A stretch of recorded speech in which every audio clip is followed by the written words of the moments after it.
We're starting a new drawing now called Table Styles DWG. And what we're going to do, we're going to start looking at AutoCAD tables.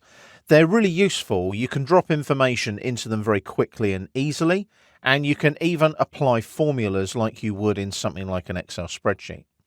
As usual, you know the drill by now. You can download Table Styles DWG from the library and use it to follow along with the videos. When you open up Table Styles DWG, you'll see a typical table in front of you. So you can see we've got a title, we've got headers 1 to 5, and then we've got the data cells underneath.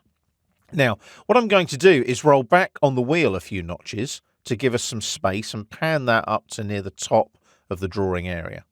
I'm then going to go to the Annotate tab on the ribbon. Now, I like to use the Annotate tab on the ribbon for tables because I've got all of the table information in the one tables panel.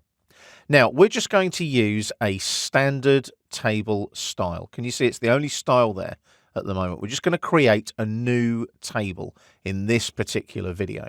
So I click on table here in the tables panel, and it will bring up the insert table dialog box. So we're using a standard table style. We're starting from an empty table. You'll notice that we can link to data like an Excel spreadsheet. We can also extract data from the drawing and put it into tables as well. You'll notice the preview can be switched on and off. I don't know why. I've never understood that one. Personally, I like to be able to see a preview all the time of what's going on with what I'm going to put in the drawing. Now, our insertion behavior is going to be a specific insertion point.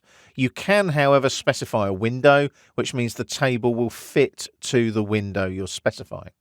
We're going to change the settings. We're going to go for 6 columns with a column width of 100 this time. And we're going to have 10 data rows. So that means that we'll have 10 data rows underneath the title and the header row. So in this case, it would mean that we have 12 rows in total in our table. Each row height is just going to be 1 line. And the first row cell style, title, as you can see in the preview. Second row cell style is header, as you can see in the preview. All other row cell styles will be data. So once you've got that in place like so, you simply click on OK, and there's our table there. So what I'm going to do here, I'll line it up there and then just drag down a little bit so it's lined in with the smaller table. As soon as I place it, AutoCAD immediately puts me into that title cell.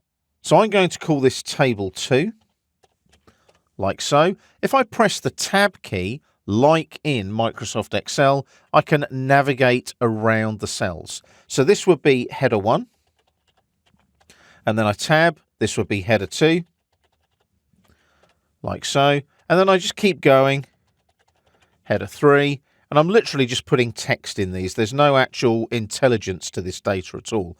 I'm just typing it in.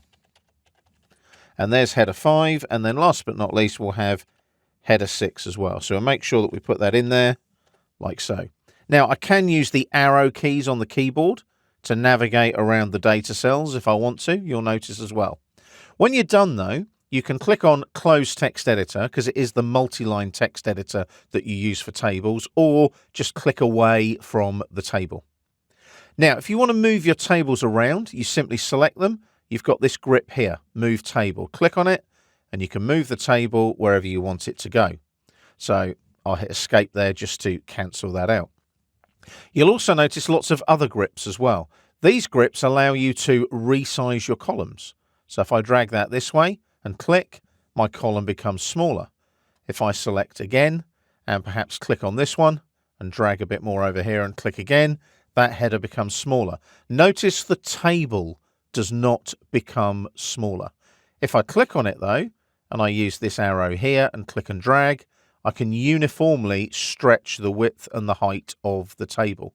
You'll notice. So if I do that and squish it down and click again, you'll see that all of my cells are bigger than they were before, and they're also narrower than they were before.